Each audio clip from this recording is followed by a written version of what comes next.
কোনো মেয়ে যদি অন্য মেয়ের সংসার নষ্ট করার চেষ্টা করে সেই মেয়ের কাছে ক্ষমা না চাইলে কি গুনাহ হবে? ফরজ সালাতের পর সম্মিলিত মুনাজাত করা যাবে কিনা? তাসবিহ দিয়ে তাসবিহ পাঠ করা ভালো নাকি হাতেই তাসবিহ পড়তে হবে? রাতে ঘুমানোর পূর্বে যে জিকির করি দিনে ঘুমানোর সময়ও কি সেই জিকির করতে হবে? বিয়ে আটকানোর জন্য জাদুটোনা করা হয়, এর প্রতিকার কি? আমার 5টা বোন, ভাইদের ভেতরে আমি একা। আমি যখন ক্লাস 7-এ পড়ি তখন আমার বাবা মা মিলে সকল সম্পদ আমার নামে লিখে দেয় এবং তাতে আমার আপুরা সম্মতিও দেয়। এখন আমার করণীয় কি? বিশ্ববিদ্যালয়ে সহশিক্ষা ব্যবস্থা চালু আছে, এমত অবস্থায় একজন ভর্তিকৃত ছাত্রীর করণীয় কি? স্বামীর পেছনে স্ত্রী নামাজ পড়লে কি একামত দিতে হবে? স্বামী স্ত্রী সহবাস করার পর গোসল ছাড়া কি কি কাজ করা হারাম? আমি একটা মেয়েকে বিয়ে করেছিলাম, পরে আমার বাবা জোর করে ধরে ডিভোর্স লেটারে সই নিয়ে আমাকে তালাক দিতে বাধ্য করে। পরে আমি আবার সেই মেয়েকে চুরি করে গোপনে বিয়ে করে সংসার করি।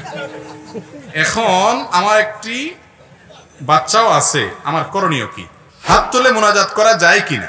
যারা ওয়াজ মাহফিল ও মসজিদ মাদ্রাসার জন্য রাস্তায় কালেকশন করে, এটা কতটুকু জায়েজ আছে? মসজিদে ইমামের জন্য আলাদা করে যে জায়গা রাখা হয়, যেখানে ইমাম দাঁড়িয়ে সালাত আদায় করেন এবং মেম্বার রাখা হয় আলাদা করে, এই জায়গা রাখা যাবে কিনা? ভাই, প্রশ্ন যেগুলো আসছে আমাদের কাছে দেওয়ার চেষ্টা করছি আমরা। অনেক প্রশ্ন আসছে, দেখি কতগুলো দেওয়া যায়। প্রথম প্রশ্ন, আমি একটি বিধবা মহিলাকে বিবাহ করেছিলাম। বিয়ের 3 মাস পরে তার 2টা কিডনি নষ্ট হয়ে যায়। পরে তার সাথে তালাক দিয়ে তার মেয়ের সাথে আমাকে বিয়ে দেওয়া হয়। এখন তার সাথে আমি সংসার করছি, আমার 2টা বাচ্চা আছে। আউযুবিল্লাহ। ভাই, কোনো মেয়ের সাথে যদি বিয়ে হয়, প্রথম কথা হলো যে তার 2টা কিডনি নষ্ট হলে তালাক কেন দিতে হবে? এটা আমাদের একটা বড় ছোট লোকী পুরুষদের। কোনো মেয়ের সাথে বিয়ে হয়েছে, এরপরে বেচারের কোনো বড় রোগ হয়েছে, আপনি এবার তাকে তালাক দিচ্ছেন, সমাজের মানুষ তাকে তালাক দিতে বাধ্য করতেছে, বাপ মা জোর করতেছে, এগুলো অবিচার, এগুলো অন্যায়। কারণ হলো এই রোগটা তো সে হাতে আনে নাই। ভাই, আপনি কেন বুঝতেছেন না যে আপনি এটা বাদ দিয়ে আরেকটাতে যাচ্ছেন, সেটা ইচ্ছে খারাপ হতে পারে? আর তাছাড়া আল্লাহ আপনাকে যদি একটা ক্যান্সার দিত কি হতো? এগুলা অমানসিক আচরণ, এগুলা অমানবিক আচরণ, জুলুম। দ্বিতীয় কথা হলো যে কারোর সাথে, কোনো মহিলার সাথে একবার বিয়ে হয়, তার সন্তানরা ওই মহিলার মেয়ে অন্য বাপের সন্তান হলেও সে এই ব্যক্তির সন্তান, যার কারণে তার সাথে বিবাহ চিরকালের জন্য কি হয়ে যায়? হারাম হয়ে যায়। ওই মেয়ের মার সাথে বিয়ে হয়েছে, ওই মেয়ের সাথে বিয়ে কখনো কি নাই? জায়েজ নাই। এই বিবাহ বাতিল। এই সম্পর্ক আলাদা হয়ে যেতে হবে, এমনকি বাচ্চা হয়ে গেলে আলাদা হয়ে যেতে হবে। একসাথে থাকার কোনো সুযোগ নাই।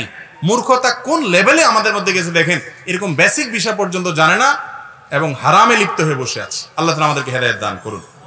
আমি একটা মেয়েকে বিয়ে করেছিলাম, পরে আমার বাবা জোর করে ধরে ডিভোর্স লেটারে সই নিয়ে আমাকে তালাক দিতে বাধ্য করে। পরে আমি আবার সেই মেয়েকে চুরি করে গোপনে বিয়ে করে সংসার করি। এখন আমার একটি বাচ্চাও আছে, আমার করণীয় কি? আপনার বাবা যেটা করছে সেটাও খারাপ কাজ করছে, আর আপনি পোলা যেটা করছেন সেটাও খারাপ কাজ করছে।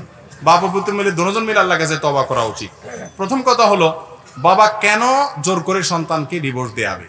ডিভোর্স দেয়াটা যদি শরঈ কারণে যৌক্তিক হয় সন্তানের জন্য, তাহলে সেটার জন্য বাপ সেরকম বিচক্ষণ কিনা, গণ্যমান্য ওলামাদের বিজ্ঞদের পরামর্শ আছে কিনা, সেটা বেশিরভাগ ক্ষেত্রে হয় কি, বাপের ভালো লাগে না, কোনো দেনাপনার হয়, ত্রুটি হয়, এবার ছেলেকে বাধ্য করে তালাক দিতে। যদি আপনি তালাকনামায় সই করে থাকেন স্বেচ্ছায়, সজ্ঞানে, ইচ্ছাকৃত, তাহলে জোর করেও যদি সই নেওয়া হয় তাতে তালাক হয়ে যাবে। এখন তালাক কয়টা দিছেন, কি লেখা ছিল, আগে কয়টা দিছেন, এখন কয়টা দিছেন, এটার উপর ডিপেন্ড করবে। পরবর্তীতে আপনি মহিলাকে গোপনে বিয়ে করেন আর প্রকাশ্যে করেন, জায়েজ হবে কি হবে না সেটা পরের কথা। তবে বিয়ে গোপনে করার জিনিস না, বিয়ে প্রকাশ্যে করার জিনিস। বিয়ে প্রকাশ্যে, আলিনু হাদান নিকাহ, হাদিসে আসছে এই বিবাহকে তোমরা প্রকাশ করো, গোপনে করার জিনিস না এটা। ফাইন্নাহু নিকাহ লা সিফা, এটা জেনা না, এটা বিয়ে, এজন্য প্রকাশ করতে হবে। এই জন্য যদি ওই তালাকনামাতে যে তালাক হয়েছে সেই তালাকটা যদি এমন তালাক হয় যে তালাকের পর আর বিবাহ করার সুযোগ না থাকে, 3য় তালাক হয়ে যায়, তাহলে সেক্ষেত্রে আর সে বিয়ে করা জায়েজ নাই, সন্তান হলেও সেটা হারাম হয়েছে। আর যদি 1 তালাক হয়ে থাকে, 2য় তালাকও হয়ে থাকে ওই তালাকনামার তালাকটা, তাহলে সেক্ষেত্রে তো পরবর্তীতে বিয়ের সুযোগ ছিল, সে অনুযায়ী তিনি বিয়ে করেছেন, কোনো অসুবিধা নাই, যদি বিয়ের অন্যান্য শর্ত ঠিক থেকে থাকে। স্বামী স্ত্রী সহবাস করার পর গোসল ছাড়া কি কি কাজ করা হারাম? গোসল ফরজ হয়ে গেলে কি কি কাজ করা নিষেধ? 1, কোরআনে কারীমের তেলাওয়াত এবং স্পর্শ করা, এটা নিষেধ। নবী করিম সাল্লাল্লাহু আলাইহি ওয়াসাল্লাম বলেছেন যে জুনুবী ব্যক্তি যার গোসল ফরজ হয়েছে সে কোরআন তেলাওয়াত করবে না। 1, সালাত আদায় করবে না, তাওয়াফ করবে না। এই কাজগুলো গোসল ফরজ হওয়ার পরে একজন মানুষ করবে না। এর বাইরে জিকির আজকার করতে পারে, সাধারণ জিকির আজকার, তাসবিহ, এগুলো পড়তে অসুবিধা নাই। হালাল বৈধ কোনো কাজ করলো এগুলোও করা যাবে। তবে গোসল ফরজ হওয়ার পরে খুব দ্রুততার সাথে গোসল করে ফেলা উচিত। যদি আপনি দেরি করতে মনে চায় যে রাত গভীর আছে, আমি ফজরের আগে দিয়ে করব, পরবর্তী ফরজ সালাতের আগে করব, করতে পারেন, কোনো এতে বড় কোনো গুনাহ হবে না। তবে এক্ষেত্রে সুন্নাহ হলো ওযু করে নিয়ে তারপর অন্য কাজ করা। এটা নবী সাল্লাল্লাহু আলাইহি ওয়াসাল্লাম থেকে সাবেত যে তিনি ফরজ গোসল একটু দেরিতে করলে ওযুটা করে নিতেন, ওযু করে নিয়ে এরপর আপনি ঘুমানোর অন্য কাজ করেন। আমাদের দেশে দেখা যায় ফরজ গোসল ফরজ হলে মেয়েরা যদি বাসায় কোনো কাজ করে সবাই এসে ফতোয়া দেয়, হ্যাঁ ফরজ গোসল করে মহিলারা রান্নাবাড়া করতে পারে না, বাচ্চাকে দুধ দিতে পারে না, অনেকে বলে পা মাটিতে ফেলতে পারে না। তো পা মাটিতে না ফেললে কি আকাশে ঝুলে থাকবে বেচারা? এগুলো সব আমাদের বানানো। আর তাড়াতাড়ি গোসল, ফরজ হলে তাড়াতাড়ি গোসল করা, এইটা আপনার সকল মানুষের জন্য প্রযোজ্য, নারীদের জন্য প্রযোজ্য, পুরুষদের জন্য প্রযোজ্য। শুধু ফতোয়াটা নারীদের উপরে খোঁচাবেন, এটা কিন্তু সঠিক না। স্বামীর পেছনে স্ত্রী নামাজ পড়লে কি একামত দিতে হবে? নামাজ শুধু স্বামী স্ত্রী জামাত করলে না, একা একা যদি কারো ফরজ জামাত ছুটে যায়, তিনি একা একা পড়তেছেন, তখনও একামত দেওয়া সুন্নাত। তখন একামত দেওয়া কি, এই আমলটা আমাদের দেশে একেবারে মানুষ জানেই না। আপনি মসজিদে জামাত পান নাই, একা একা সালাত আদায় করতেছেন, সুন্নাত হলো কি করবেন, আপনি একামত দিবেন, দিয়ে ইমাম সাহেবের মতো জোরে জোরে তাকবীর কেরাত পড়বেন। যদি রাতের কেরাত সালাত হয়, মাগরিব এশা ফজর হয়, তাহলে জোরে কেরাত পড়বেন। আর না হলে তাকবীর, উঠা বসার, রুকু সিজদার, এসব তাকবীরগুলো পড়বেন জোরে, উচ্চ স্বরে। কেন? কারণ আপনার এই তাকবীর শুনে আপনার নিয়ত থাকবে যে কেউ যদি আমার পরে আইসা যোগ দেয়, তাহলে আপনাকে একটু টাচ করে আপনার পাশে দাঁড়ায় সালাত শুরু করে দিল, আপনি তার ইমামতের নিয়ত করে নিলেন, সে ইক্তেদার নিয়ত করলো, দুজন সালাত করলেন। জামাতে সালাত আদায় করলে কত গুণ বেশি সওয়াব হয়? সালাতুল জামাআত তাফদুলু সালাতুল ফজর বি 27 দারাজা। একাকী সালাতের চাইতে জামাতের সালাত 27 গুণ বেশি সওয়াব হয়। তাহলে এই সওয়াবটা আমরা কেন মিস করব? এজন্য একাকী সালাত আদায় করলে একামত দেব। আর স্বামী স্ত্রী যদি একসাথে থাকে কথাই নেই, অবশ্যই একামত দিবে, কিন্তু একামতটা স্বামী দিবে, স্ত্রী না। তিনি একামত দিবে, আবার সালাতের ইমামতিও করবে, দুইটাই করবে, কোনো অসুবিধা নাই। বিশ্ববিদ্যালয়ে সহশিক্ষা ব্যবস্থা চালু আছে, এমত অবস্থায় একজন ভর্তিকৃত ছাত্রীর করণীয় কি? যেখানে সহশিক্ষা চালু আছে, ছেলে মেয়ে একসাথে থাকে, সেখানে যদি পর্দার সাথে নিজের ব্যক্তিত্ব, নিজের পার্সোনালিটি, প্রাইভেসি এবং ইসলামের পর্দার যে বিধিমালা আছে, নির্দেশনা আছে, এটা মেনে যদি তিনি পড়তে পারেন ভালো। আর যদি পর্দার বিধান লঙ্ঘন হয়, তাহলে সেক্ষেত্রে সেরকম প্রতিষ্ঠানে পড়া তার জন্য কিনে জায়েজ নাই। তার পর্দাটাকে তাকে নিশ্চিত করতে হবে। যদি পর্দা লঙ্ঘন করতে হয়, তাহলে পর্দা লঙ্ঘন করে হারাম এর পথে গিয়ে কোনো কাজ করাই মুসলমান নারী হোক পুরুষ হোক কারোর জন্য জায়েজ নাই। এরপরে প্রশ্ন, আমার 5টা বোন, ভাইদের ভেতরে আমি একা। আমি যখন ক্লাস 7-এ পড়ি, তখন আমার বাবা মা মিলে সকল সম্পদ আমার নামে লিখে দেয় এবং তাতে আমার আপুরা সম্মতিও দেয়। এখন আমার করণীয় কি? অনেক মা বাপ আছেন, সন্তান যখন কয়েকজন হয়, ছেলে মাত্র একটা, সবগুলা মেয়ে হয়, তাড়াতাড়ি করে সবগুলা ছেলের নামে লিখে দেয়। কেন? কারণ মেয়েদের নামে দিলে এটা তো পরের ঘরে চলে যাবে, থাকবে না। আর ছেলের ঘরে লিখে দিলে এটা কার থাকবে? নিজেরই থাকবে। এই যুক্তিতে ছেলেকে তাড়াতাড়ি সব লিখে দেয়। এইটা আমাদের মধ্যে আছে না নাই? হারাম। শুধুমাত্র দাড়ি রাখা, টুপি রাখা আর 5 ওয়াক্ত সালাত আর ওয়াজ শোনা, কোরআন তেলাওয়াত শোনার নাম ইসলাম না। ইসলাম প্রতিটা ক্ষেত্রে আল্লাহ তাআলা বিধান মানার নাম। সম্পদ বন্টন করার ক্ষেত্রে হাজী সাহেব, অমুক সাহেব, তমুক সাহেব, এই জায়গায় এসে আপনি আল্লাহর আইনের সামনে, আল্লাহর বিধানের সামনে মাথা কতটা নত করতে পারছেন, এটা আপনার জন্য চ্যালেঞ্জ, পরীক্ষা। সালাত অনেকেই পড়তে পারে, কিন্তু সম্পদের ক্ষেত্রে এসে আল্লাহ যেভাবে বলেছেন সেভাবে বন্টন করার এই হিম্মত সবার হয় না। আল্লাহ বলেছেন, লা তাদরু আবাউকুম ওয়া আবনাউকুম লা তাদরুনা আইয়ুহুম আকরাবু লাকুম নাফআ। তোমাদের যে আত্মীয়কে যে যে সম্পদ আল্লাহ দিতে বলেছেন, যে যে হারে দিতে বলছেন, তোমরা জানো না কে তোমাদের বেশি উপকারে আসবে। তুমি হয়তো মনে করতেছো ছেলেকে দিলে বেশি লাভ হবে, ওইটাই সবচেয়ে অমানুষ হয়ে তোমার কষ্টের কারণ হতে পারে। তুমি হয়তো মনে করতেছো মেয়েকে দিলে আমার লাভ কি হবে, পরের ঘরে চলে যাবে, ওইটাই তোমার বিপদের সবচেয়ে বেশি উপকারে আসতে পারে। উপকারে আসুক আর না আসুক, আল্লাহর বিধান হলো ছেলে মেয়েকে জীবদ্দশায় যদি জমি জমা দিতে হয়, গিফট, হাদিয়া, উপঢৌকন, ক্যাশ টাকা দিতে হয়, তাহলে সমান করে দিতে হবে। ছেলেকে দিলেন, মেয়েকে দিলেন, কাউকে দিলেন, কাউকে দিলেন না, এটা জায়েজ হবে না। এক সাহাবী এরকম করেছেন, নবী করিম সাল্লাল্লাহু আলাইহি সাল্লাম বলেছেন, সবাইকে দিয়েছো? বলেন না, সবাইকে দেই না, একজনকে দিছি। নবী সাল্লাল্লাহু আলাইহি সাল্লাম বলেছেন যে ইত্তাকুল্লাহ ওয়া আদিলু বাইনা আওলাদিকুম, আল্লাহকে ভয় করো আর সন্তানদের দেওয়ার ক্ষেত্রে ইনসাফ করবে। খবরদার একজনকে দিবে আরেকজনকে দিবে না, এটা হতে পারে না। এখন এই প্রশ্নে যে জিনিসটা উল্লেখ আসছে যে বোনরা সবাই মিলে বলছে, হয়তো বোনরা সবাই বড়, যদি ছোট হয় বোনরা তাহলে তো এটা জায়েজই হবে না। আর যদি বড় হয় বোনরা, তাদের বিয়ে শাদী হয়ে গেছে, তারা বালেগা, তাহলে সেক্ষেত্রে আমাদের ভাইটা ছোট, ঠিক আছে আমরা সবাই মিলে তাকে দিয়ে দিলাম। তারা যদি সন্তুষ্ট চিত্তে দিয়ে দেয় সেটা জায়েজ আছে, কিন্তু বাবার দায়িত্ব হলো সবাইকে সমান হারে দেওয়া, তাদেরটা তাদেরকে দিবে, তারা না নিয়ে ভাইকে দিয়ে দিবে, সেটা হলো নিয়ম। এখন বাপ যদি বলে মারে তোরা কি বলস, আমি এখন ওরে দিয়ে দিতে চাই, তোদের তো একটাই ভাই, এখানে তো এসে তোরা উঠবি, তো মেয়েরা কি করবে, আর লজ্জা পড়ে বলবে হ্যাঁ আব্বাজান দিয়ে দেন। কারণ দিয়েন না, না আমারটা আমি ছাড়বো না, এটা তো বলবে না। কারণ বাংলাদেশে মেয়েরা স্বামীর বাড়িতেও অসহায়, বাপের বাড়িতেও কি অসহায়, অথচ ইসলাম রাজত্ব দিয়েছে দোনো জায়গায়। বাপের বাড়িতেও তার সম্পদ আছে, স্বামীর বাড়িতে মোহরও আছে, আবার সম্পদও আছে, দাপটের সাথে থাকবে, ওটা এক্সট্রা ফাও ইনকাম। নিজের উপার্জনটা বাপের সংসারে থাকতে বাপের উপরে দায়িত্ব, বিয়ের পরে দায়িত্ব কার ঘাড়ে, স্বামীর ঘাড়ে। শ্বশুর বাড়িতে যাওয়ার সময় মিষ্টিটা স্বামীয়ে নেয় না মেয়ে নেয়, কথা বলেন না? যে কোনো বাড়িতে যায় মিষ্টি কার নেওয়া লাগে, সকল খরচ স্বামীর। মোহরের টাকাটা বাপের সম্পদ, মায়ের থেকে সম্পদ, স্বামী থেকে সম্পদ, সন্তান থেকে সম্পদ। দেখেন 4-5 দিক থেকে সম্পদ পায়, মোহর না তো আছেই। এগুলো হলো ফাও, রাজত্ব করো, এত সুযোগ মেয়েদেরকে ইসলাম দিয়েছে। আর আমরা 2 নাম্বারই করতে করতে করতে এই পরিমাণ করেছি, বাংলাদেশে যত ল্যান্ড আছে, ল্যান্ড জমি আছে, এই জমির নাকি মেয়েদের নামে জমির পরিমাণ এত কম। একটা জরিপে শুনছি, আমি সঠিক এটা মনে নেই, 1/4 বা 4/1 বা আরো কম এরকম। আপনারাও তো অনেক জমির দলিল দেখেন, কয়টা জমির দলিল মহিলার নামে থাকে বলেন তো? বেশিরভাগ ছেলেদের নামে না?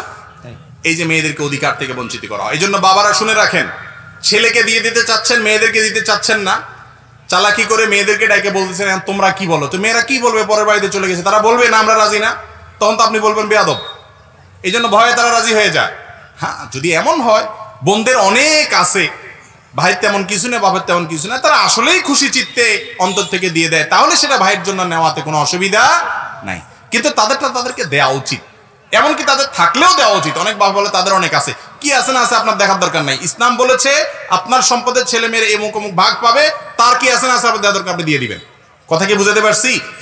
এই একটা কাজে এসে অনেক লম্বা লম্বা দাড়িয়ালা ওয়াজ করেন না, হুজুর আলেম গায়রে আলেম, আমরা ধরা পড়ে যাই। এই যে সম্পদের বেলা এসা আর করতে পারি না। আমরা মেয়েদের হক দেব তো ইনশাআল্লাহ, আল্লাহ আমাদের তৌফিক দান করুন। বিয়ে আটকানোর জন্য জাদুটোনা করা হয়, এর প্রতিকার কি? বিয়ে আটকানোর জন্য জাদুটোনা করা হয়, এটা যেমন সত্য, আবার সময় মতো মেয়েকে ছেলেকে বিয়ে না দিয়ে সময় পার হওয়ার পর এরপর বিয়ে না হইলে এবার জাদুটোনার দোষ দেই আমরা অনেকে, এটাও সত্য। কথা বুঝেন নাই? অনেক হিংসুক হিংসা করে কারোর সাথে শত্রুতা আছে, কারোর সাথে বিদ্বেষ আছে, কারোর খারাপ চায়, তো তার বিয়ে যাতে না হয় সেজন্য জাদুর আশ্রয় নেয়। জাদু এটা মিন আকবারিল কাবায়ের, সবচেয়ে বড় মহাপাপগুলোর মধ্যে থেকে একটা হলো কি? জাদু করা। ইসলামী শরীয়ত কিছু কিছু অপরাধের জন্য দুনিয়াতে নগদ শাস্তির ব্যবস্থা রেখেছে, সেটা অত্যন্ত কঠিন শাস্তি, মহাশাস্তি। তার মধ্যে থেকে একটা হলো এই জাদু যে করে সে, এই ব্যক্তির শাস্তি হলো সরাসরি মৃত্যুদণ্ড। এত ডেঞ্জারাস অপরাধ এটা আল্লাহর কাছে। কিন্তু এটা আমাদের সমাজে ইদানিং অনেক বেড়েছে। ইন্দোনেশিয়াতে এটার পরিমাণ অনেক বেশি, আমাদের দেশে এটা অনেক কম ছিল, সম্প্রতি অনেক বাড়ছে। কিছু হলেই জাদু করে, এবং যাকে জাদু করা হয় সে অসুস্থ হয়ে যায়, নানা রকমের ক্ষতি হয়। আল্লাহ রাব্বুল আলামিন জাদু সম্পর্কে কোরআনে অনেক কথা বলেছেন, আমি সেদিকে যাব না। যদি কোনো মেয়েকে বিয়ে যেন না হয় সেজন্য জাদু করা হয়, এটা যদি পরীক্ষিত হয়, প্রমাণিত হয়, অভিজ্ঞতা দ্বারা বোঝা যায়, তাহলে সেক্ষেত্রে কি করবেন? প্রথম কথা হলো এটার জন্য শরঈ ঝাড়ফুঁকের আশ্রয় নেবেন। শরঈ ঝাড়ফুঁকের মধ্যে থেকে একটা হলো প্রিয় নবী সাল্লাল্লাহু আলাইহি সাল্লামকে জাদু করা হয়েছে। আপনারা জানেন না? ওনাকে জাদু করেছে কে? একজন ইহুদি, তার নাম হলো লাবিদ ইবনে আসম। এই কপাল পড়া আমাদের প্রিয় নবী সাল্লাল্লাহু আলাইহি সাল্লাম মাথার একটা চুল সংগ্রহ করেছে। এই চুলটা নিয়ে সে ওই চুলের মধ্যে বিভিন্ন কুফরি মন্ত্র ইত্যাদি পড়ে টড়ে জাদু করছে, ওইটাকে একটা কূপের তলায় ফেলে রেখেছে। এবার নবী করিম সাল্লাল্লাহু আলাইহি সাল্লাম অসুস্থ হয়ে গেলেন। যে অসুস্থতার কোনো আরোগ্যের পথ পাওয়া যায় না, সকল ডাক্তার ফেল, সকল মেডিকেল টেস্ট সবকিছু করার পরও, ওষুধ মেডিসিন সবকিছু করার পরও কোনো কাজ হয় না, দিন দিন শুকিয়ে যাচ্ছে, কিছু সিমটম আছে বোঝা যায় যেটা ব্ল্যাক ম্যাজিক করা হয়েছে, জাদু করা হয়েছে। তো নবী করিম সাল্লাল্লাহু আলাইহি ওয়াসাল্লাম অবস্থা এরকম হলো যে বিভিন্ন ট্রিটমেন্ট করা হলো, উনি সুস্থ হচ্ছেন না, জাদুতে দিন দিন তিনি অসুস্থ হয়ে শয্যাশায়ী হয়ে যাচ্ছেন। তখন দুজন ফেরেশতা আসছেন। একজন ফেরেশতা মাথার কাছে, উনি স্বপ্নে দেখতে পাচ্ছেন, অথচ ওনার স্বপ্নটাও হলো জাগ্রত অবস্থার মতো ওহী। তো তিনি দেখতে পাচ্ছেন একজন ফেরেশতা পায়ের কাছে, একজন মাথার কাছে আসছে। আসার পর এক ফেরেশতা আরেক ফেরেশতাকে জিজ্ঞাসা করতেছেন এই লোকটার কি হয়েছে, অর্থাৎ মুহাম্মদ সাল্লাল্লাহু আলাইহি ওয়াসাল্লামের কি হয়েছে, ওনার অসুখটা কি, ডায়াগনোসিসটা কি। দেখেন, আমাদের জন্য ডায়াগনোসিস সেন্টারে যে আর রোগ নির্ণয় করতে হয়, আল্লাহ তাআলা নবী তো আল্লাহ তাআলা কারে পাঠাইছেন, ফেরেশতা পাঠাইছেন ডায়াগনোসিস করার জন্য, রোগ নির্ণয় করার জন্য। একজন জিজ্ঞেস করতেছে আরেকজনের কি হয়েছে, তো বলতেছে জাদু করা হয়েছে, ডায়াগনোসিস হয়ে গেল। এবার আসামি ধরতে হবে, কে করছে, কোথায় করছে, ওটা উঠাইতে হবে জাদুটা। তো এবার আবার প্রশ্ন করছে প্রথম ফেরেশতা, কে জাদু করেছে, নামও বলে দিছে, লাবিদ ইবনে আসম, এটা জাদু করছে ইহুদি শত্রুতা করে। তো কোথায় জাদু করছে, কি দিয়া জাদু করছে, ওনার চুল দিয়া করছে, অমুক কূপের তলে রাখা আছে, এটা উঠাইতে হবে। আর কি করতে হবে, কুল হুয়াল্লাহু আহাদ, কুল আউযু বিরাব্বিল ফালাক, কুল আউযু বিরাব্বিন নাস, ব্যাস জাদু শেষ। তাহলে জাদু থেকে মুক্তির জন্য এই তিনটা সূরা, বিশেষ করে শেষের দুইটা মুআওয়াযাতাইন, কুল আউযু বিরাব্বিল ফালাক এবং কুল আউযু বিরাব্বিন নাস, এই দুইটা সূরা জাদু থেকে মুক্তির জন্য অব্যর্থ ঔষধ। যদি কেউ জাদুগ্রস্ত রোগী মনে হয়, তার খাবারে সবকিছুতে ফু দিয়ে দিয়ে তাকে খাওয়ান, এটাতে পানি পড়ে তার শরীর ধোন এবং এই জাতীয় কাজগুলো করেন। যদি আরো বেশি জটিল পর্যায়ের হয়, তাহলে সেক্ষেত্রে যারা শরঈ ঝাড়ফুঁক করেন কোরআন এবং হাদিসের আলোকে, সে মানুষগুলো শরণাপন্ন হন, তাদের মাধ্যমে ঝাড়ফুঁক করান, ইনশাআল্লাহ বিদিনিল্লাহ তাআলা আমাদেরকে আরোগ্য দিবেন। আর ছেলে মেয়ের বিয়ের ক্ষেত্রে অভিভাবকরা অনেক সময় যেটা হয়, প্রত্যেকটা জিনিস এটা সময় থাকে, সময় থাকতে দেয় না, দাম বাড়ায়, ঘুরাঘুরি করে, আরো ভালো চায়, মনে হচ্ছে বাজারে কিছু কিনতে গেছে, বেচতে গেছে, এরকম একটা অবস্থা। এসব করতে করতে সময় পার করে ফেলা, এরপর আর আসে না, তখন বলে যে কি হয়েছে, আপনার জাদু করছে। আবার এটাও ঠিক যে অনেককে জাদু করা হয়, এই জন্য দুই দিকটা আমাদের মাথায় রাখতে হবে। নবী করিম সাল্লাল্লাহু আলাইহি সাল্লাম বলেছেন, তোমাদের সন্তানদের জন্য যখন এমন কাউকে পাবে যার দিনদারির ব্যাপারে, তার চরিত্রের ব্যাপারে, আখলাক আচরণের ব্যাপারে তোমরা মোটামুটি সন্তোষজনক মনে করবা, দেরি করবা না, আর বিয়ে দিয়ে দিবা। কারণ দেরি যদি করো, সমাজ ফিতনায় ভরপুর হবে, তোমার ঘর ফিতনায় ভরপুর হবে, পরে আর আফসোস করে কি হবে না, কাজ হবে না। আল্লাহ তাআলা আমাদেরকে বুঝার তৌফিক দান করুন। রাতে ঘুমানোর পূর্বে যে জিকির করি, দিনে ঘুমানোর সময়ও কি সেই জিকির করতে হবে? ঘুমের আগে রাতের যে জিকিরটা আছে, একটা হলো রাতের জিকির, একটা হলো ঘুমের জিকির, দুই জিনিস। ঘুমের দোয়া আল্লাহুম্মা বিসমিকা ওয়া বিসমিকা আল্লাহুম্মা আমুতু ওয়া আহইয়া, এটা আপনি রাতে ঘুমাইলেও পড়বেন, দিনে ঘুমাইলেও পড়বেন, এটা হলো ঘুমের দোয়া। আর একটা হলো রাতের দোয়া, রাতের আমল। রাতের আমল কি? সূরা মুলক তেলাওয়াত করা, আয়াতুল কুরসি বিশেষভাবে তেলাওয়াত করা, সূরা সিজদা তেলাওয়াত করা, 33 বার সুবহানাল্লাহ, 33 বার আলহামদুলিল্লাহ, 34 বার আল্লাহু আকবার পড়া। আরো বিভিন্ন আমল আছে রাতে শোয়ার আগে। বিছানা যাওয়ার পর নবী করিম সাল্লাল্লাহু আলাইহি সাল্লাম একটা দোয়া পড়তেন, সহিহ বুখারীতে আসছে, আল্লাহুম্মা আসলামতু ওয়াজহি ইলাইক ওয়া ফাওয়ালতু আমরি ইলাইক ওয়া আলজাতু যাহরি ইলাইক রাগবাতান ওয়া রাহবাতান ইলাইক লা মালজা ওয়া লা মানজা মিনকা ইল্লা ইলাইক আল্লাহুম্মা আমানতু বিকিতাবিকাল্লাযী আনজালত ওয়া বিনাবিয়িকাল্লাযী আরসালত। এটা তিনি পড়তেন। তো যেই দোয়াগুলোতে লেখা আছে এগুলো রাতের দোয়া, ঘুমানোর আগের দোয়া রাতের, সেইটা রাতের জন্য প্রযোজ্য। আর যেগুলো এমনি ঘুমের সুন্নত, সেগুলো দিন রাত সব সময় প্রযোজ্য হবে। আমরা একটা বই করতেছি, ইনশাআল্লাহ কিছুদিনের মধ্যে চলে আসবে, সেটা হলো রাতের নবী করিম সাল্লাল্লাহু আলাইহি সাল্লামের আমলগুলো। আমাদের ছোট্ট অ্যানালাইসিস দ্বারা আমরা বুঝতে পারছি যে সকাল সন্ধ্যায় 5 ওয়াক্ত সালাতের পরে বিভিন্ন সময় আমাদের নবী সাল্লাল্লাহু আলাইহি সাল্লাম যত আমল করতেন, এর মধ্যে পরিমাণে সবচেয়ে বেশি আমল, বেশি সময় ধরে জিকির আজকার এবং দোয়া দরুদ আমল করতেন শোয়ার আগে। অথচ এই টাইমটাতে আমাদের আমলের সময় নেই, ওই যে মোবাইলের মুনাজাত, মোবাইল দিয়া ফেসবুক আর ইউটিউবের কি মুনাজাত দুই হাতে, এটা করতে করতে আমাদের সময় চলে যায়। এই জন্য ওই আমলগুলো আমরা একত্র করে দিব একটা বইতে, যাতে করে সেগুলো আমল করা সহজ হয়। আল্লাহ তাআলা তৌফিক দান করুন। কোন মেয়ে যদি অন্য মেয়ের সংসার নষ্ট করার চেষ্টা করে, সেই মেয়ের কাছে ক্ষমা না চাইলে কি গুনাহ হবে? কোন মেয়ে যদি অন্য কোন মেয়ের সংসার নষ্ট করে, এটা খুবই গর্হিত অপরাধ, অনেক বড় অপরাধ। ভাইরা, বান্দার হক নষ্ট করা এত ডেঞ্জারাস অপরাধ যে কিয়ামতের ময়দানে বান্দা বান্দার হকের জন্য আটকা পড়ে থাকবে, আল্লাহর হকের জন্য আল্লাহ চাইলে মাফ করে দিতে পারে। বান্দার হক আল্লাহ তাআলা কি করবেন না, মাফ করবেন। আপনি কারোর ক্ষতি করেছেন, কারোর পেছনে লেগেছেন, কাউকে কষ্ট দিয়েছেন, এই অপরাধটা আল্লাহর কোন ফরজ বিধান নষ্ট করার চাইতেও ডেঞ্জারাস এবং ভয়াবহ হতে পারে, অথচ এটাকে আমরা অপরাধ মনে করি। লম্বা দাড়িও আছে, টুপিও আছে, 5 ওয়াক্ত সালাতও পড়ি, ওয়াজ মাহফিলও শুনি, ওয়াজ করি, অনেক ভালো ভালো কাজ করি মাশাআল্লাহ। আবার তলে তলে আরেকজনের পেছনে লাগা, ষড়যন্ত্র করা, এরে খুঁটা দেওয়া, হেরে খুঁটা দেওয়া, এর আইল ঠেলা, এর সম্পদ মারা, এর বিরুদ্ধে ওরে উস্কাইয়া দেওয়া, এর সমালোচনা করা, এই রোগগুলো আমাদের মধ্যে আছে না নাই? যারা মিট মিট করে হাসতেছেন মনে আপনাদের মধ্যে নাই? ভাই আমাদের মধ্যে নাই এটা? ভালো করে শুনে রাখেন, ভালো মুসলিমের আলামত, ভালো মুসলিমের নিদর্শন বাহ্যিক ইবাদত বন্দেগী না, এগুলো তো মৌলিক করতেই হবে, কিন্তু আপনি কতটা ভালো মুসলমান এটার প্রকাশ হবে, প্রমাণ হবে আপনার আখলাক দিয়ে, আমল দিয়ে, আচরণ দিয়ে। কথা কি বুঝাতে পারছি? নবী করিম সাল্লাল্লাহু আলাইহি সাল্লাম বলেছেন, তোমাদের মধ্যে সবচেয়ে ভালো মানুষ কে? খায়রুকুম লি আহলি, যে বউয়ের কাছে ভালো, অর্থাৎ বউ সার্টিফিকেট দেয় যে ওনার আখলাক ভালো। এটা সোজা কথা না। বউয়ের কাছে সার্টিফিকেট পাওয়া কত কঠিন যারা বিবাহিত তারা বুঝেন, বিশেষ করে 2-4টা ছেলে মেয়ে হয়ে গেছে তারা বুঝেন কত ধানে কত চাইল, কত কাঠখড়ি পোড়ানোর পরে বউর খুশি সন্তুষ্টি অর্জন করা যায়। কারণ সারাদিন খেচর খেচর করেন, গেউ গেউ করেন, আচরণ খারাপ করেন, যা তা বলেন, মুখ খারাপ করেন, হুজুর মানুষ হইয়াও ব্যবহার খারাপ করেন। বাইরে তো মানুষ দেখে যে আপনি ফেরেশতা, মাশাআল্লাহ, ইয়া বড় হুজুর, কিন্তু ভিতরে আপনার বউ জানে আপনার গোমর কি। ঠিক না ঠিক? এই জন্য সেখানে আচরণ ভালো করেন, আপনি ভালো মুসলমান। শুধু সালাত সিয়ামের মাধ্যমে না, আখলাকের মাধ্যমে ভালো মুসলমান হইতে হবে। কথা কি বুঝে আসছে ভাই? এই জন্য যথাসম্ভব অন্যের ক্ষতি যেন না হয় আমার দ্বারা, সেই চেষ্টাটা করতে হবে। অনেক মহিলারা আছে যে মহিলারা অন্য মহিলাদের পিছনে লাগে। আমাদের দেশে নারী নির্যাতন পুরুষের চাইতে নারীরা বেশি করে, নারীদেরকে নির্যাতন নারীরাই। একজন বৌমা আসছে আরেক ঘরে, তার জ্বালাতনটা শ্বশুরে বেশি করে না শাশুড়ি বেশি করে? কথা বুঝেন নাই? শ্বশুর বেশি ডিস্টার্ব করে না শাশুড়ি বেশি ডিস্টার্ব করে? বরং শাশুড়ি ডিস্টার্ব করলে শ্বশুর বেচারা আইসা বলে থাক, আরেক ঘরের মেয়ে।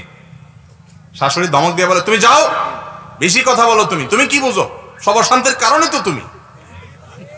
একটা জাড়ি মেরে দেখি দেয় না, বুড়া বেচারা মুখটা গোমড়া করে আরেক রুমে চলে যায়। কারণ বুড়ির দাপট, মহিলাদেরকে আল্লাহ তাআলা এমন দাপট দিছে, মুসলিম মহিলাদেরকে, সব মহিলাদের না, আবার মুসলিম মহিলারা জোয়ান কালে যদি একটু সবর করে, স্বামীর কথা মানে, আল্লাহর কথা মানে, রাসূলের কথা মানে, গাঁটতেড়ামি না করে, কোরআন হাদিসের কাছে মাথা নত করে, আল্লাহ রাব্বুল আলামিন এক সময় এমন রাজত্ব দেয়। এই যে মুসলিম সমাজে আপনি দেখেন, যখন মহিলা একটু বয়স বাড়ি হয়, ছেলে মেয়ে 2-4টা হয়ে যায়, আস্তে আস্তে তার বাহিনী বাড়ে, জুনুদ, এগুলো এক একটা বাহিনী, ছেলে 2টা মেয়ে 3টা, এগুলো বড় হয়, আস্তে আস্তে মহিলার পাখনা আপনার বড় হইতে থাকে, ঠিক না? হ্যাঁ, তখন বাপে একটু জোর করে কথা বলতে হিসাব করে, কারণ পোলাপান সব কার দলে? সব মায়ের দলে। বাহিনী 4-5টা হয়ে গেছে, আর বেচারা দেখেছে হায় হায় আমার সাথে একটাও নাই, মিষ্টি মিষ্টি কথা কয় সব তো মার লগে। এরপরে যদি ওদের ঘরে ছেলে মেয়ে হয়তো তার কোনো কথাই নেই, পুরা গোষ্ঠীটাই বুড়ির সাথে। তখন এবার বুড়ির দাপট দেখে কে? সেই দাপটটা বেয়াদবি হবে না স্বামীর সাথে, কারণ বুড়া বুড়ির একটা বোঝাপড়া তখন হয়ে যায়। এটা ধমক দেয়, থামেন আপনি কি বুঝেন? বুড়া ওইটা এনজয় করে, আলহামদুলিল্লাহ, ওইটা বেয়াদবি হবে না। এই যে দাপটটা করতেছে একটু সময় লাগে, ঠিক না ঠিক? তো যাই হোক, যেটা বলতেছিলাম, মহিলাদেরকে কষ্টটা পুরুষদের তুলনায় মহিলারা একটু বেশি দেয়। আমাদের দেশে পুত্রবধূকে জ্বালাতনটা শ্বশুর মশাইয়ের তুলনায় শাশুড়ি একটু বেশি করে, ননদরা একটু বেশি করে, জারেরা একটু বেশি করে, অথচ এটা হওয়া উচিত না। আমাদের অনেক মহিলারা আছেন, আমি বলছিলাম পুরুষদের এই রোগ আছে যে আমরা ইবাদত বন্দি করি, পর্দা পশিদা, সালাত সিয়াম সব করি, কিন্তু জারের পেছনে আংটা আংটি করাতে, আলটা আলটি করাতে, শাশুড়িরে উস্কায় দেওয়াতে, দেখছেন আম্মা মাত্র আসলো, কয়দিন হলো সংসারে, সে এখনই এরকম কথা বলতেছে। আম্মা তো বেচারি পড়ালেখা নাই, হয়তো বয়স হয়ে গেছে, সে বলে হ্যাঁ ঠিকই তো বলছো, কত বড় সাহস, এবার লাগে বেচার, ঠিক না ঠিক? ওই যে আলটাটা লাগাই দিল, সংসারে অশান্তি করে দিল। ভালো করে শুনে রাখেন, কারোর সংসারে আগুন ধরানো আল্লাহর জমিনে সবচেয়ে বড় পাপগুলোর মধ্যে অপরাধগুলোতে একটা অপরাধ। ইবলিস সবচেয়ে খুশি হয় এটাতে। সহিহ মুসলিমের হাদিস যথাসম্ভব রাসূল আকরাম সাল্লাল্লাহু আলাইহি ওয়াসাল্লাম বলেছেন, ইবলিস আরশের উপরে তার সিংহাসন বসায় আর সব বাহিনীকে পাঠায় বাহিনীগুলো সারা দুনিয়া ঘুরে ঘুরে সব আকাম কুকাম করে দিন শেষে আসে। নেতা জিজ্ঞাসা করে চেলাগুলারে কি কি ঘটাইছস বল। একটা দিয়ে চুরি করাইছি, এক আদম সন্তানটা দিয়ে একাম করাইছি, আরেকটা দিয়ে কুকাম করাইছি, আরেকটা এসে বলে ওস্তাদ আমি বেশি কিছু করতে পারি নাই, স্বামী স্ত্রীর মধ্যে একটু ভেজাল লাগাই দিয়া বিচ্ছেদ করাই দিছি। বলে যে তুমিই তো কাজের কাজ করছো। সবচেয়ে বেশি খুশি হয় ইবলিস। রাসূল আকরাম সাল্লাল্লাহু আলাইহি ওয়াসাল্লাম হাদিস থেকে বোঝা যায় স্বামী স্ত্রীর মধ্যে মনোমালিন্য হওয়া, দূরত্ব সৃষ্টি হওয়া, এটা এত বড় অন্যায়, এত বড় খারাপ জিনিস আল্লাহর কাছে। এর সাথে যারা দায়ী তারা কত বড় অপরাধী হতে পারে, কত বড় পাপিষ্ঠ হতে পারে এবার বলা রাখে অপেক্ষা রাখে না। অতএব কোন সংসারে অশান্তির জন্য কেউ যদি দায়ী হয়, কারোর কারণে এরকম হয়, সে যদি বুঝতে পারে এক সময় যে আমি ভুল করছি, তাহলে তার উচিত যে স্বীকার করা। যে মেয়ের বিরুদ্ধে যাকে উস্কাই দিছে তাকে বলবে যে আমার ভুল হয়েছে, ওর আসলে দোষ নাই, এটাকে বরং ওভারকাম করতে হবে এবং তওবা করতে হবে। যার হক নষ্ট করছে তার কাছে মাপ চাইতে হবে। মাপ না চাইলে বান্দার হক নষ্টের কারণে আমলের পাহাড় নিয়ে উঠেও কিয়ামতের দিন দাঁড়িয়ে থাকতে হবে ওই মেয়ের কাছে মাপ চাওয়ার আগ পর্যন্ত যে মেয়ের সংসারে অশান্তি লাগিয়েছে। কথা কি বুঝাতে পারছি? আল্লাহ তাআলা আমাদের সবাইকে সাবধান হওয়ার তৌফিক দান করুন। কারোর পিছে লাগবেন না তো ইনশাআল্লাহ। লা তাদাবারু। আমাদের প্রিয় নবী সাল্লাল্লাহু আলাইহি ওয়াসাল্লাম এই হাদিস আজকের যুগে সবচেয়ে মিসকিন হয়ে গেছে। আলেম গায়রে আলেম সবার কাছে মিসকিন হয়ে গেছে হাদিস, অসহায় মতো। এই হাদিসের কোনো মূল্যায়ন আমাদের কাছে নাই। লা তাদাবারু ওয়ালা তাহাসাদু ওয়ালা তাবাগাদু। তোমরা একে অন্যের পেছনে লেগো না। একেবারে তাদাবারের অর্থই এটা। লা তাদাবারু, তোমরা একে অন্যের পেছনে লেগো না। ওয়ালা তাহাসাদু, একে অন্যের প্রতি হিংসা করিও না। ওয়ালা তাবাগাদু, একে অন্যের প্রতি শত্রুতা করো না। ওয়া কুনু ইবাদাল্লাহি ইখওয়ানা, আল্লাহর বান্দা হয়ে থাকো, ভাই ভাই হয়ে থাকো। এই হাদিস আজ সবচেয়ে অসহায়। এটার উপর আমল নাই। নামাজ আছে, রোজা আছে, আমল আছে, লম্বা লম্বা কথা আছে, কোরআন আছে, সহিহ হাদিস আছে, সহিহ আকীদা আছে, সব ঠিক আছে, কিন্তু পিছে লাগালাগি এটাও ঠিক আছে। ঠিক না বে ঠিক? কি আলেম, কি জালেম, কি হুজুর, কি গায়রে হুজুর, কি মসজিদের ইমাম, কি মুয়াজ্জিন, কি মুসল্লি, কি মুক্তাদি, সবার মধ্যে এই রোগ আজকে আমাদের ভিতরে ঢুকে গেছে। ইবলিস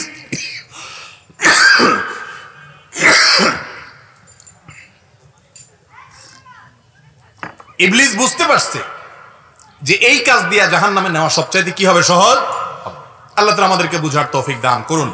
কারোর কষ্টের কারণ হব না তো ইনশাআল্লাহ, কারো ডিস্টার্ব করবো না তো ইনশাআল্লাহ, কারো পেছনে লাগবে না তো ইনশাআল্লাহ, ভালো মানুষ হবো তো ইনশাআল্লাহ। আল্লাহ আপনি আমাদের তৌফিক দান। হাত তুলে মোনাজাত করা যায় কিনা? জি ভাই, হাত তুলে মোনাজাত করা জায়েজ, বরং সুন্নাহ।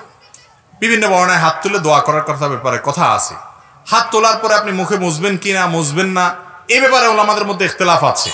মোছার বিষয়টাও সাবেত আছে সহিহ এবং আপনার গ্রহণযোগ্য মত অনুযায়ী। আর হাত তোলার ব্যাপারেও সাবেত আছে। ইযা সাআলতুমুল্লাহ ফাসআলু বিআকুফিকুম, যখন আল্লাহর কাছে কিছু চাইবে, দোয়া করবে, হাত তুলে আল্লাহর কাছে দোয়া করবে। নবী করিম সাল্লাল্লাহু আলাইহি ওয়াসাল্লাম দোয়া করতেন হাত তুলে। তার হাত তোলাটা স্বাভাবিক থাকতো। মাঝে মধ্যে বৃষ্টি প্রার্থনার দোয়া, এরকম বিশেষ সময় তার দোয়াতে এত দূর হাত তুলছে যে বগল অংশ দেখা গেছে 1-2 বার। আর নর্মাল সময়গুলোতে তিনি যখন দোয়া করতেন তখন সেক্ষেত্রে তিনি স্বাভাবিকভাবে দোয়া করতেন। অতএব হাত তোলাটা দোয়াতে হাদিস দ্বারা সাবিত। আল্লাহু আলাম। তাসবিহ দিয়ে তাসবিহ পাঠ করা ভালো নাকি হাতেই তাসবিহ পড়তে হবে? হাতের আঙ্গুলে যদি কেউ তাসবিহ পড়তে পারেন ভালো। হাদিসে আসছে যে হাতের আঙ্গুলে যে তাসবিহ পড়ে মানুষ, এগুলো কিয়ামতের দিন এই আঙ্গুল এবং করগুলা এগুলা জলজল করে জ্বলতে থাকে, আলোর কাজ দিবে, লাইটের কাজ দিবে। কিয়ামতে অন্ধকার থাকবে, অজুর অঙ্গগুলো থেকে লাইটের কাজ দিবে। এবং নবী করিম সাল্লাল্লাহু আলাইহি ওয়াসাল্লাম বলেছেন, অজু যে যত ভালো করবে তার কিয়ামতের দিন উজ্জ্বলতা তত বাড়বে।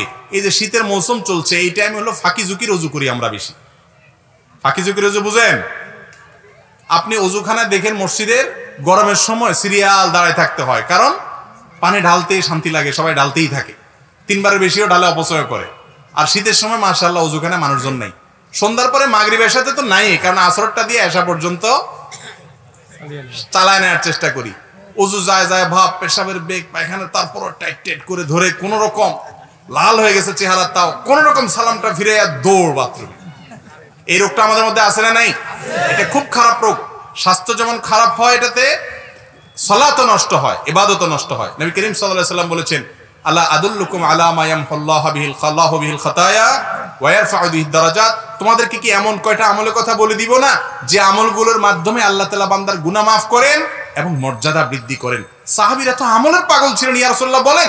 তখন রাসূল আকরাম সাল্লাল্লাহু আলাইহি ওয়াসাল্লাম বললেন, এক নম্বর আমল হলো ইসবাগুল ওযুই আলাল মাকারে, ভালো লাগে না পানি ঠান্ডা তারপরেও কষ্ট করে ওযু করা, হিম্মত করে, আল্লাহর কাছে মর্যাদা বুলন্দ হবে। শীতকালে যখন ওযু করতে মনে চাইবে না, ওই হাদিসের কথা মনে রাখবেন যে আমার মর্যাদা বৃদ্ধি হবে, গুনাহ মাফ হবে, সাথে সাথে ওযু করবেন, শান্তি পাবেন ইনশাআল্লাহ।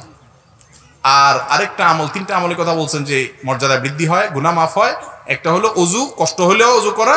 আরেকটা হলো ওয়াকাসরাতুল খুতা ইলাল মাসাজিদ, মসজিদের দিকে বেশি বেশি পায়ে হেঁটে যারা চলে, ঘন ঘন মসজিদে যায় সব সময় যারা।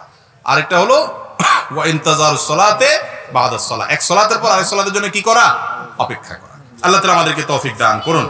তাহলে হাতে যদি আপনি করেন, তাসবিহ করেন, তাহলে উজ্জ্বলতা বাড়ে, এটা উত্তম।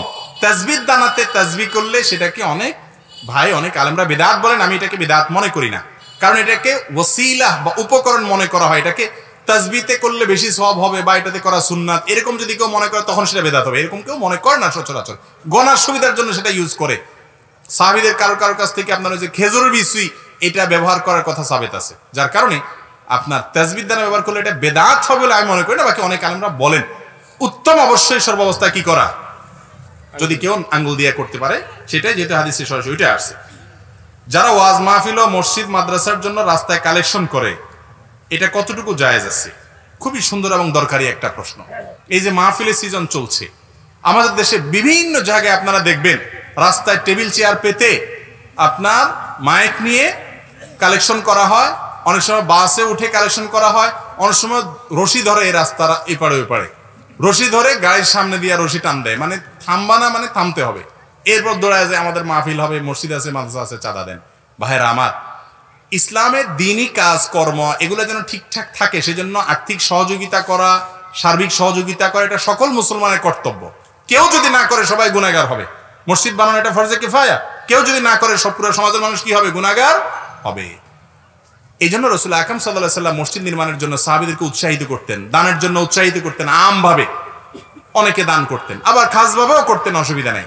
কিন্তু অপমানকর ভাবে বেইজ্জত হয় ইসলাম, এরকম কোন পদ্ধতিতে ইসলামের জন্য একান্ত জরুরি আবশ্যক তো নাই। নিছক আপনার মাহফিলের নামে বিলাসিতা, বক্তা সাহেবকে আপনি 50,000 চুক্তি করছেন, 1 লাখ চুক্তি করছেন, এখন এই টাকা কেমনে উঠাবেন? এটার জন্য আল্লাহর দ্বীনকে বেইজ্জত করে রাস্তার রশি দিয়ে টাকা তুলতেছেন। মসজিদে যেই আলোকসজ্জা দরকার নাই, যেই জাকজমক দরকার নাই, সেটাও আপনি করতেছেন, আর ওইটা করতে গিয়ে আল্লাহর দ্বীনকে বেইজ্জত করতেছেন। অনেক এতিমখানার নাম দিয়ে রশিদ বই নিয়ে এভাবে কালেকশন করে, অনেক বেশিরভাগ ক্ষেত্রে এগুলা ভুয়া, আসলে কিচ্ছুই না, কিছু লোকের ব্যবসা। আল্লাহর দ্বীনকে বেইজ্জত করে এই কাজগুলা যারা করেন তারা কখনো ভালো কাজ করেন না। এ ব্যাপারে আমাদের সবাই দায়িত্বশীল হওয়া উচিত। অনেক মসজিদ কমিটির লোকেরা আছে নিজে খুব সম্ভ্রান্ত, নিজে মাশাআল্লাহ সমাজের যোগ্য গণ্যমান্য মানুষ, কিন্তু তিনি যে প্রতিষ্ঠানের সভাপতি সেক্রেটারি, ওই প্রতিষ্ঠানের জন্য আল্লাহর দ্বীনের জন্য মানুষের কাছে হাত পাতা হচ্ছে। ভাই, এক সময় বাংলাদেশে মসজিদ মাদ্রাসা ওয়াজ মাহফিল এগুলো এত ইজিলি করা যেত না, ওলামা একরাম অনেক কষ্ট করে করে সেগুলো চালাইছেন। কিন্তু আলহামদুলিল্লাহ এখন মসজিদ দরকারে আছে, বেদরকারেও আছে। পাশের বাড়িতে একটা আছে, আরেকটা করতেছে, ঠেলাঠেলি করে করতেছে, আবার পাটাপাটি করে করতেছে, আছে না নাই? মাহফিল দরকার হলে আছে, দরকার না থাকলেও আছে। আলহামদুলিল্লাহ মানুষের অ্যাবিলিটি বাড়ছে, সুযোগ বাড়ছে, একটু চেষ্টা করলে সহজে এগুলা করা যায়। কিন্তু এগুলোর পিছনে অনেক সময় কালেক্টরদের থাকে ধান্দা, কমিশন খায়, আবার অনেক সময় থাকে হলো তাদের নির্বুদ্ধিতা। খোলাসা কথা হলো এইভাবে আল্লাহর দ্বীনকে একান্ত বাধ্য হওয়া ছাড়া বেইজ্জত করা, বেইজ্জতের মুখোমুখি করা, ভিক্ষার থালা নিয়ে মানুষের দ্বারে দ্বারে বসা, এটা জায়েজ হতে পারে না। বাংলাদেশের এই প্রেক্ষাপটে অন্তত এটাকে আমরা অন্তত কোনো অবস্থাতে সঠিক কাজ বলতে পারি না। আমরা সবাই এবারে দায়িত্বশীল থাকবো, সচেতন থাকবো। আল্লাহ তাআলা তৌফিক দান করুন। মসজিদে ইমামের জন্য আলাদা করে যে জায়গা রাখা হয়, যেখানে ইমাম দাঁড়িয়ে সালাত আদায় করেন এবং মেম্বার রাখা হয়, আলাদা করে এই জায়গা রাখা যাবে কিনা? যাবে, কোনো অসুবিধা নেই। আমাদের নবী করিম সাল্লাল্লাহু আলাইহি ওয়াসাল্লামের জন্য মসজিদের মেহরাব ছিল, মিম্বর ছিল, তার মিম্বরে তিনি খুতবা দিতেন। প্রথমে তিনি একটা গাছে হেলান দিয়ে খুতবা দিতেন, পরে একটা মিম্বর তাকে তৈরি করা হয়েছে, তিনি মিম্বরে দাঁড়ায় খুতবা দিতেন। তার মিম্বরে তিনি খুতবা দিতেন এবং মেহরাবে তিনি দাঁড়াতেন। অতএব ইমামের জন্য মেহরাবে আলাদা জায়গা না থাকলে ইমাম কি করবে? ইমামের সাথে অন্যরা দাঁড়াবে? অন্যরা দাঁড়ালে জায়েজ আছে, কিন্তু ইমামের জন্য আলাদা জায়গায় রাখা, তাকে সামনে রাখা এবং আলাদা মিম্বর থাকাটাই হলো সুন্নাহ, কোনো অসুবিধা নেই। ফরজ সালাতের পর সম্মিলিত মুনাজাত করা যাবে কিনা? ফরজ সালাতের পর আমাদের প্রিয় নবী সাল্লাল্লাহু আলাইহি সাল্লামের সুন্নাহ হলো তিনি সালাতের পরে ইস্তেগফার পড়তেন 3 বার, আস্তাগফিরুল্লাহ আস্তাগফিরুল্লাহ আস্তাগফিরুল্লাহ। বুখারীর এক বর্ণনাদার আব্দুল্লাহ ইবনে আব্বাস থেকে তাকবীর পড়তেন, আল্লাহু আকবার আস্তাগফিরুল্লাহ আস্তাগফিরুল্লাহ আস্তাগফিরুল্লাহ। আর আল্লাহুম্মা আনতাস সালাম ওয়া মিনকাস সালাম পড়তেন, আল্লাহুম্মা ইন্নী আলা যিকরিকা ওয়া শুকরিকা পড়তেন, লা ইলাহা ইল্লাল্লাহু ওয়াহদাহু লা শারীকা লাহু পড়তেন, আয়াতুল কুরসি পড়তেন, একবার সূরা ইখলাস, একটা সূরা ফালাক, একবার সূরা নাস পড়তেন, সুবহানাল্লাহ আলহামদুলিল্লাহ আল্লাহু আকবার 33 33 33, লা ইলাহা ইল্লাল্লাহু ওয়াহদাহু লা শারীকা লাহু পড়তেন। আরো অনেকগুলো দোয়া পড়তেন 5 ওয়াক্ত সালাতের পর। এই দোয়াগুলো আপনাদের সবার মুখস্থ আছে? বেশিরভাগ মানুষই আমাদের দেশে মুখস্থ নাই, আমলও নাই, বেশিরভাগ মানুষের সারা দেশে, ঠিক না? তো নবী করিম সাল্লাল্লাহু আলাইহি সাল্লামের সুন্নাহ হলো সালাতের পরে এই আমলগুলো করা, জিকিরগুলো করা। এই ব্যাপারে পৃথিবীর কোনো আলেমের কোনো দ্বিমত নাই যে 5 ওয়াক্ত সালাতের পরে এই আমলগুলো সুন্নাত। এগুলোর উপরে দ্বিমত করার মতো কোনো আলেম পৃথিবীতে, সেই সুন্নাতটা সমাজে নাই। কিন্তু আছে কি? ট্র্যাডিশনাল দোয়া। ট্র্যাডিশনাল দোয়া কি? ইমাম সাহেবের সাথে রেডিমেড দোয়া। ইমাম সাহেব হাত তুলছে, সবাই হাত তুলছে, ইমাম সাহেব ছেড়ে দিয়েছে, সবাই ছেড়ে দিয়েছে। কি চাইছে ইমাম সাহেব আল্লাহ জানে, কি চাইছেন আপনি তাও আল্লাহ জানে। বেশিরভাগ ক্ষেত্রে কি চাইছেন আপনি জানেনও না। হাত তোলা লাগে তুলছেন, নামানো লাগে নামাইছেন। এই জন্য ইমাম সাহেব হাত তুলছে, একজন হয়তো জিকির আজকার করতেছে, পাশ থেকে এরকম কোনো দিয়া গুতা মারে, মানে হাত উঠাও তুমি বসে আছো কেন? আবার ইমাম সাহেব হয়তো তার চাওয়াটা শেষ, 2-4টা জিনিস চাওয়ার ছিল, আজকের দিনকার ভালো বেচারা, বেশি কিছু চাওয়ার নাই, সে হাতটা নামাই ফেলছে। আপনার হয়তো মনে অনেক দুঃখ বেদনা আছে, আল্লাহ আমার পেটে ব্যথা, অমুক টমুক, আপনি দোয়া আরো করতেছেন, তাও আবার পেছন থেকে গুতায় ইমাম সাহেব নামাইছে, তো আপনি দেরি করতেছেন কেন? এই রোগটা আমাদের মধ্যে আছে না নাই? এই রেডিমেড জিনিস না ভাই। দোয়া হলো আল্লাহর কাছে মন থেকে আমরা চাইব। আল্লাহ তাআলা আমাদের সবাইকে তৌফিক দান করুন।